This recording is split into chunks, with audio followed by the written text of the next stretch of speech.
Comme travaux ici au Lab Émergence, un mot pour les définir et surtout, pour toi, c'est quoi le but vendredi? Qu'est-ce qui doit avoir été fait vendredi? Les travaux, je dirais que je les vois comme... En fait, je vois notre rôle comme une maïotique. Vraiment les faire accoucher du projet qu'ils ont en tête, les aider à aller là-dedans. Et je dirais que le processus que je vois à travers les 5 jours, c'est c'est la chrysalide. C'est passer du cocon, de la larve, de la chenille au cocon à papillon. Oh, cette fois, c'est Oculus et plus largement réalité virtuelle. Bon, c'est vraiment une révolution? Moi, je pense que c'est un game changer. Si on parle d'Oculus en particulier, peut-être pas au niveau de la narration, quoique.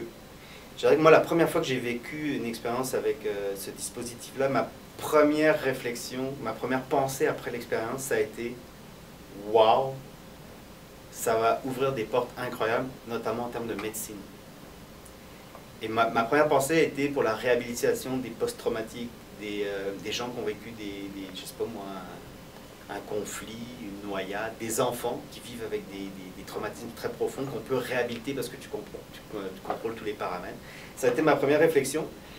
Ma deuxième a été, est-ce que ça peut changer complètement la donne? Un correspondant qui est sur la bande de Gaza ou qui est en train de suivre une gang de Boko Haram, est-ce que ça nous amène à percevoir l'information autrement? Comme réalisateur, alors, un bon réalisateur d'expérience interactive, qu'est-ce qu'il ne doit pas avoir ou qu'est-ce qu'il ne doit pas être?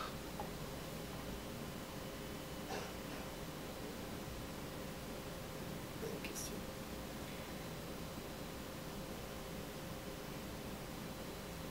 Je pense qu'un réalisateur interactif doit être capable de composer avec chaque plateforme ou médium ou langage. Et non pas de manière linéaire, maîtriser un langage de A à Z, mais se laisser porter beaucoup parce que les plateformes ou les langages propres vont révéler. Parce que on est dans un domaine où, à chaque jour, à chaque mois, à chaque année, le langage se modifie constamment. Les codes se modifient. Fait que si on reste avec l'espèce de vision carrée, collée, de ce qu'on pense être la ligne directrice, je pense qu'on passe à côté de quelque chose. Ce qui ne veut pas dire maîtriser les codes puis savoir où on s'en va, mais je pense que l'écriture interactive est en constante mutation.